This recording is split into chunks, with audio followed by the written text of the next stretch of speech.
Hello दोस्तों, welcome to my YouTube channel Radhe Advisor. आप सभी का स्वागत करता है। दोस्तों, मैं आज आपको कुछ ऐसी बातें बताऊंगा जो आप शायद सोचकर हैरान हो जाओगे। हम सब पढ़ाई तो करते हैं, लेकिन पढ़ाई के कितने टाइप की होती है, या यूँ कहूँ कि शिक्षा कितने प्रकार की होती है, इसके बारे में मैंने आज की ये वीडियो इसीलिए बनाई है। तो आप इस वीडियो को पूरा देखें, कंटिन्यू देखें और बिना स्किप किए हुए। अगर मेरे यूट्यूब चैनल पे आप पहली बार आए हो तो आप इसे सब्सक्राइब कर सकते हो। तो हम आज की वीडियो में और इस वीडियो के माध्यम से बस शिक्षा का महत्व समझेंगे कि शिक्षा होती क्या चीज़ है। तो आज मैं आपको शिक्षा की कुछ ऐसी चीज़ें बताऊंगा जो शायद आपने सुनी तो होगी लेकिन समझी नहीं होगी। शायद आप भी स्कूल, कॉलेज और बाहर की लाइफ में आप भी घूमे फिरे होंगे, शायद आपको बताया भी होगा तो शायद आपने उसे इग्नोर कर दिया होगा। तो आज की इस वीडियो में और मैं यही बताऊंगा कि शिक्षा के बारे में हम डिस्कस करेंगे। ओके, तो आज मैं आपको ये बताऊंगा कि शिक्षा का मतलब होता क्या है।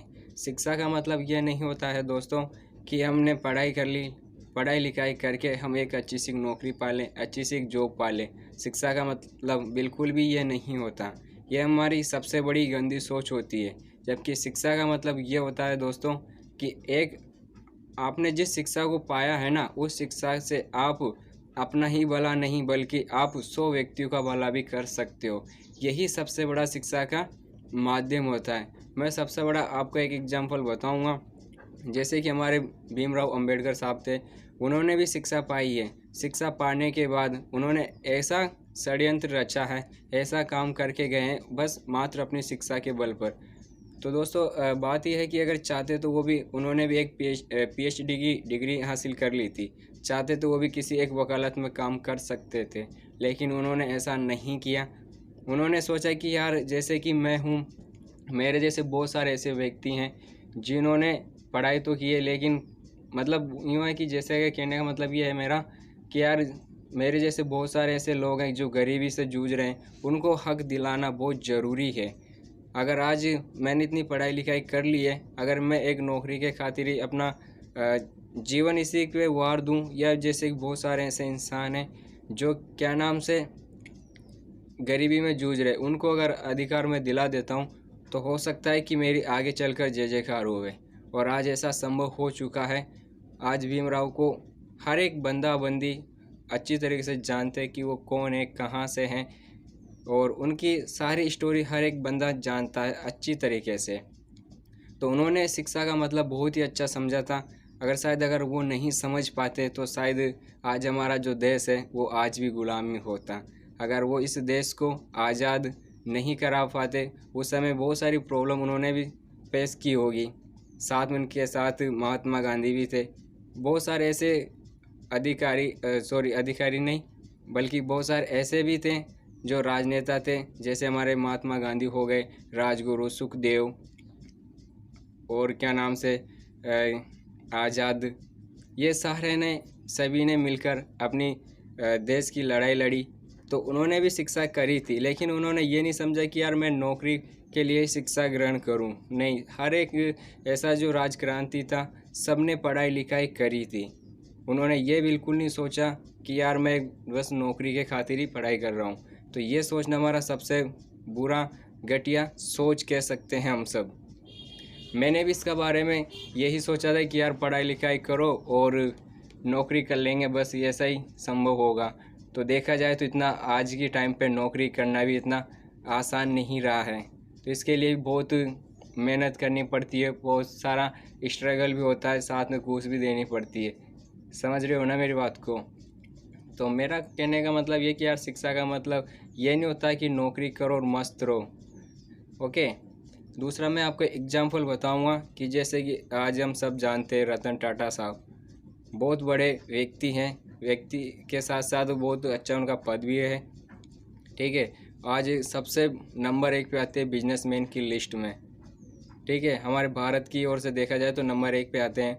उसके बाद अडानी हैं, और तीसरे नंबर पे आते हैं जैसे कि बिल गेट्स हैं। मतलब बहुत सारे। अगर ये शायद ऐसा ही सोच लेते कि शिक्षा का मतलब नौकरी पाना ही होता है, तो शायद ये भी कहीं ना कहीं आज नौकरी कर रहे होते। इतनी सारी ये डेवलप नहीं हो पाता अपने इंडिया के अंदर। तो सोच आपको चेंज करनी होगी कि शिक्षा का मतलब नौकरी पाना ही नहीं होता है। शिक्षा का मतलब वो होता है कि आप खुद पढ़ लिख कर 100 व्यक्तियों को और भी अच्छी नॉलेज दे सकते हो। पहले आप खुद सीखो, उसके बाद दूसरों को सिखाने का प्रयास करो। आपके पास जो नॉलेज है उसे बाकी लोगों को तक पहुंचाना आपका काम भी होता है। पर हम करते क्या हैं कि जो हमने सीखा है उसे बस अपने पास ही सीमित रख लेते हैं, जबकि हम सब जानते हैं कि ऐसा नहीं करना चाहिए। आपने जो सीखा है उसे अपने अंदर दबा के रख लोगे ना, वो आपके तो काम आया जो आया, पर वो धीरे धीरे सड़ने लग जाता है। कि ज्ञान वो चीज़ होती है कि अगर रुका हुआ पानी अगर अधिक देर तक रहता है ना तो वो भी बदबू मारने लग जाता है। आज मेरे पास जो नॉलेज था तो मैंने सोचा कि यार क्यों ना मैं इसे बाकी लोगों को शेयर कर सकूं। तो मेरे पास इतना तो समय है नहीं और इतना मेरे पास ये तो है नहीं कि मैं घर घर जाके हर एक व्यक्ति को ये सारी चीज़ें बता सकूं। अपने अंदर का जो आत्मविश्वास है, जो मैंने ज्ञान लिया है, जो मैंने शिक्षा ग्रहण करी है, तो मैं घर घर जाके हर एक व्यक्ति को नहीं बता सकता। तो मैंने सोचा कि अपन सबसे बेस्ट एक तरीका ढूंढते हैं, वो था एक यूट्यूब। तो मैंने यही सोचा कि यार इस यूट्यूब के माध्यम से मैं हर एक व्यक्ति को ये शिक्षा दे सकता हूँ और समझा सकता हूँ। जो मेरे पास ज्ञान था, जो मैंने ज्ञान हासिल किया था, मैंने इसीलिए किया था कि मेरे जैसे बहुत ऐसे छोटे बड़े बहन भाई होंगे जो हर एक इंसान को सीखने और समझने की ज़रूरत होती है। तो मैंने इसीलिए इस चीज़ को चुना। तो यह मेरे लिए सबसे बेस्ट है और इसी के माध्यम से मैं आपको बारी बारी करके हर एक चीज़ बताता रहूँगा और आप मेरे इस वीडियो को पूरा देखना है और समझना है। तो मैं आपको उसी बात पर ले चलता हूँ जिस टॉपिक की हम बात कर रहे थे।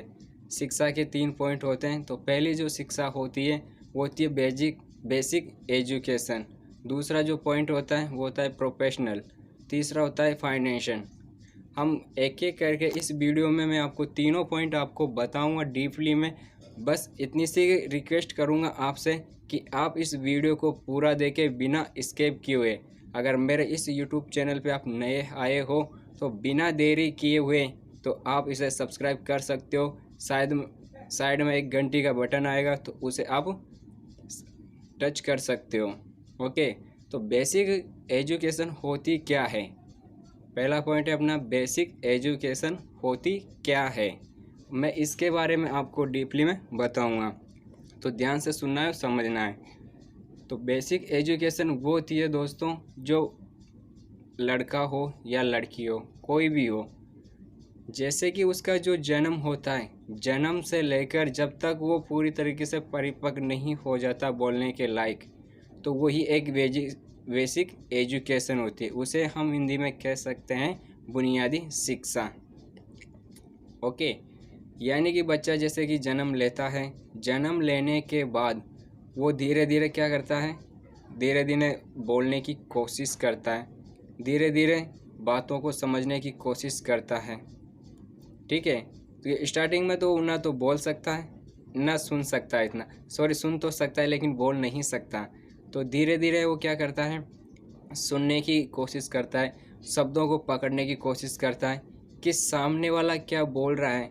सभी उस समय मामा फूफा बुआ बाकी सब सारे उसे हाथ में लेते खिलाते हैं और उसे लाड प्यार भी करता है, लेकिन उस समय वो क्या करता है, समझ नहीं पाता कि क्या हो रहा है इस दुनिया के अंदर। मैं अगर आया हूँ तो हो क्या रहा है, वो समझ नहीं पाता कि क्या चल रहा है, क्या हो रहा है, क्या नहीं हो रहा है। उसे हर चारों ओर यही लगता है कि यार मैं कहीं ना कहीं फंस तो नहीं गया।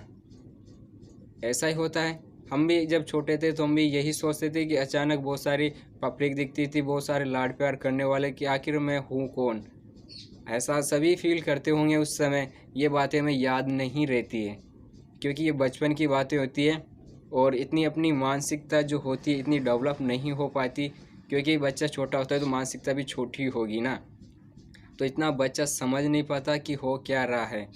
ओके, दूसरी चीज़ मैं आपको बताऊंगा प्रोफेशनल एजुकेशन की होती क्या है। प्रोफेशनल एजुकेशन वो होती है दोस्तों, कक्षा 1 से लेकर 12वीं, या यूँ कह लो कि आपकी जो पूरी डिग्री है, पढ़ाई की जो पूरी आपकी डिग्री है, बीए बीकॉम बीएड, जो सारी जो डिग्रियां हुए वो आपकी व्यावसायिक एजुकेशन होती है, जिसको हम अंग्रेजी की भाषा में कहें तो प्रोफेशनल एजुकेशन कहा जाता है। इसका मतलब ये होता है कि दोस्तों, जैसे कि आपने कक्षा 1 से लेकर पहले हम सब 12वीं तक पढ़ाई करते हैं।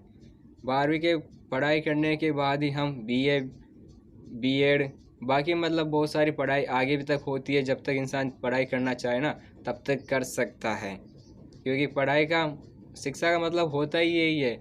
लेकिन हम समझ लेते हैं कि नौकरी तक ही सीमित है, जबकि ऐसा बिल्कुल नहीं है।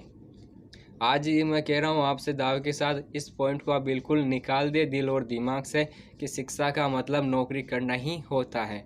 ये सोचो कि यार, शिक्षा का मतलब एक ही उद्देश्य होता है कि मैं अपना परिवार ही नहीं बल्कि मैं दूसरे के परिवार को भी सपोर्ट कर सकूं इस शिक्षा के माध्यम से। तो यही सोचकर अगर आप आगे बढ़ोगे ना, तो ऊपर वाला भी आपका हमेशा साथ देगा, बाकी के और लोग भी जो आपका सहयोग करेंगे। अगर आप ये सोच के चलोगे भाई शिक्षा का मतलब यही होता है कि पढ़ाई लिखाई कर लो, डिग्री हासिल कर लो और उसके बाद कहीं ना कहीं अच्छी सी जॉब या नौकरी कर लो, जबकि इसका मतलब बिल्कुल ये मत समझना दोस्तों। इसका मतलब यही होता है, मैं बात फिर उसी पॉइंट पे आता हूँ घूम फिर के, प्रोफेशनल एजुकेशन, व्यावसायिक शिक्षा। यानी कि आप अगर चाहो तो ऐसा नहीं है कि हर एक इंसान का कुछ ना कुछ सपना होता है कि यार मैं डॉक्टर बनूं, टीचर बनूं या आईएएस बनूं, आईपीएस बनूं, या बहुत सारी अलग अलग नौकरियां होती है, बहुत सारी जॉब होती है। तो कहीं ना कहीं सबका होता है कि यार मैं उस फील्ड में जाऊं, मैं इस फील्ड में जाऊं। हाँ, होते हैं बहुत सारे, लेकिन इसके साथ ये भी तो सोच के चलो कि नहीं यार, अगर मैं सुधरूंगा तो बाकी 100 लोगों को भी तो सुधार सकता हूँ ना। इतना सब रिक्स लेना तो बनता है ना हम सबका। लेकिन हम ऐसा बिल्कुल भी नहीं करते हैं, बस ये सोचते हैं अपना भला हो जाए, बाकी के बस जाने दो। ऐसा नहीं होना चाहिए दोस्तों। तो मैं इसी वीडियो में आपको यही बताने वाला था। और इसके बाद जो तीसरा पॉइंट है वो है, तीसरा जो पॉइंट है वो था अपना फाइनेंशियल एजुकेशन, कि फाइनेंशियल एजुकेशन होती क्या है। मैंने इसके बारे में भी आपको इस वीडियो के माध्यम से बताऊंगा, उसे भी आप समझना। तो फाइनेंशियल जो एजुकेशन है उसको जो हम हिंदी में कहते हैं, उसका मतलब होता है वित्तीय शिक्षा। वित्तीय शिक्षा वो होती है दोस्तों जो इन दोनों को मिलाकर जो तीसरी जो शिक्षा बनती है वो बनती है फाइनेंशियल एजुकेशन। इसकी नॉलेज हम जैसे लोगों के पास नहीं होती, और होती है तो बहुत ही कम परसेंटेज में होती है। अगर हम नॉलेज की बात करें, जो अपने पास तो नहीं है लेकिन जो बड़े बड़े व्यक्ति है जो बिजनेस कर रहे हैं, इनके पास फुल होती है, तभी तो ये एक अच्छा बिजनेसमैन बन पाते हैं। आज इनके पास क्यों पैसा बनता है। कहने का मतलब ये है दोस्तों, जो फाइनेंशियल जो एजुकेशन होती है वो पैसे से रिलेटेड होती है, यानी धन संपत्ति से रिलेटेड होती है। इसका मतलब ये होता है दोस्तों कि अगर पैसे कैसे कमाया जाता है, बात बहुत आपको बड़ी लगी होगी या समझ से थोड़ी बाहर होगी कि यार पैसे से पैसा कैसे कमाया जा सकता है, जबकि ऐसा संभव है। अगर समझोगे तो ऐसा संभव है कि पैसे से पैसा कमाया जा सकता है, लेकिन आपको इसके बारे में जानकारी नहीं है और आपको शायद किसी ने बताया भी नहीं होगा, क्योंकि ये बातें कोई किसी को बताता नहीं है। क्योंकि हर एक बंदा यही चाहता है कि यार मैं अपनी कमाई का हकदार तो मैं हूँ ही सही, लेकिन मैं अगर दूसरे को बता दूंगा वो मेरे से कहीं ज़्यादा ना कमा ले। ऐसा होता है, तो ऐसा नहीं होना चाहिए। हम कमा रहे हैं तो दूसरों को भी तो कमाने का अवसर मिलना चाहिए ना दोस्तों। मेरा इस वीडियो के माध्यम से यही कहना था कि आप जो आपने सीखा है ना, तो दूसरों को भी सिखाने की कोशिश करें, चाहे वो कोई भी हो, चाहे लड़की हो चाहे लड़का हो। आप घर पे जाके नहीं सिखा सकते, कम से कम उससे फ़ोन पे बातचीत करके उसे गाइड तो कर सकते हैं ना। कोई गलत रास्ते पे जा रहा है तो उसे सही रास्ते पे ला भी तो सकते हो ना। समझ रहे हो ना मेरी बात को। तो इसका मतलब यही होता है दोस्तों कि पैसे से पैसा कैसे कमाया जा सकता है, ये संभव है, पर उनके लिए संभव है ये। हालांकि ये चाहे इंसान गरीब हो चाहे अमीर हो, अगर वो रिस्क ले सकता है ना, तो पैसे से पैसा बिल्कुल कमाया जा सकता है। मेरी बात आपको शायद हजम नहीं हो रही होगी। अगर किसी को हो भी रही होगी ना, तो सोच रहा होगा साले तूने कितना कमा लिया होगा। मानता हूँ कि मैंने इतना नहीं कमाया, लेकिन मैं इस फील्ड में जाने की कोशिश पूरी कर रहा हूँ। समझ रहे हो ना मेरी बात को। तो मेरा कहने का ये मतलब है कि दोस्तों, इससे आप आराम से कमा सकते हो, क्योंकि इसमें रिस्क बहुत होता है। और जिसको रिस्क लेने की आदत होती है ना, तो वो बिल्कुल रिस्क ले सकता है और उस काम को कर भी सकता है। अगर आपके अंदर रिस्क लेने की हिम्मत है तो आप बिल्कुल कर सकते हो। समझ रहे हो ना मेरी बात को? इसका यही 3 पॉइंट है, मैं आपको फिर से दोबारा बता रहा हूँ। शिक्षा के 3 पॉइंट होते हैं। पहली होती है बेसिक एजुकेशन, दूसरी होती है प्रोफेशनल एजुकेशन, तीसरी होती है फाइनेंस एजुकेशन। आप इस एजुकेशन के माध्यम से और हर एक बंदे के ये फाइनेंशियल एजुकेशन काम आती है। ये दोनों पढ़ाई करने के बाद ये काम सबके आती है, लेकिन इसका आपके पास पूरा नॉलेज नहीं होता है, इसीलिए हम पीछे रह जाते हैं। तो सीखेंगे आप तो बिल्कुल आप सीख पाओगे, समझ पाओगे, पर हम तो उन चीज़ों की ओर ज़्यादा फोकस करते हैं जो हमें एंटरटेनमेंट करती है, जो हमें फ़नी लगती है, इन्हीं चीज़ों को हम देखते। पर आज जैसे कि बहुत सारे ऐसे होंगे मेरी इस वीडियो को देख नहीं रहे होंगे, सोच रहे होंगे यार क्या सिखाएगा क्या नहीं बताएगा, लेकिन आपके अंदर अगर सीखने की ललक होगी, इच्छा होगी, तो आप सीख सकते हो मेरे दोस्त। बस यही तो हम सोच के रह जाते हैं कि यार वो क्या सिखाएगा क्या नहीं बताएगा। अरे आप सीखोगे तभी तो है ना। समझ रहे हो ना मेरी बात को? तो सीखने की कोई उम्र नहीं होती और ना ही कोई सिखाने वाले की कोई उम्र होती है दोस्तों। आपके अंदर कोई जुनून है और कोई शक्ति है सीखने की, तो आप बिल्कुल सीख सकते हो और सिखा सकते हो। समझ रहे हो ना मेरी बात को? मैंने इस वीडियो के माध्यम से इतना ही कहना था। अगर आपको मेरी वीडियो अच्छी लगी है तो लाइक करें, कमेंट करके मेरे हौसले को बढ़ाएं। अगर मेरे यूट्यूब चैनल पे आप पहली बार आए हो और आपको ऐसी वीडियो कंटिन्यू चाहिए तो आप मेरे यूट्यूब चैनल को सब्सक्राइब कर सकते हो। जय भीम।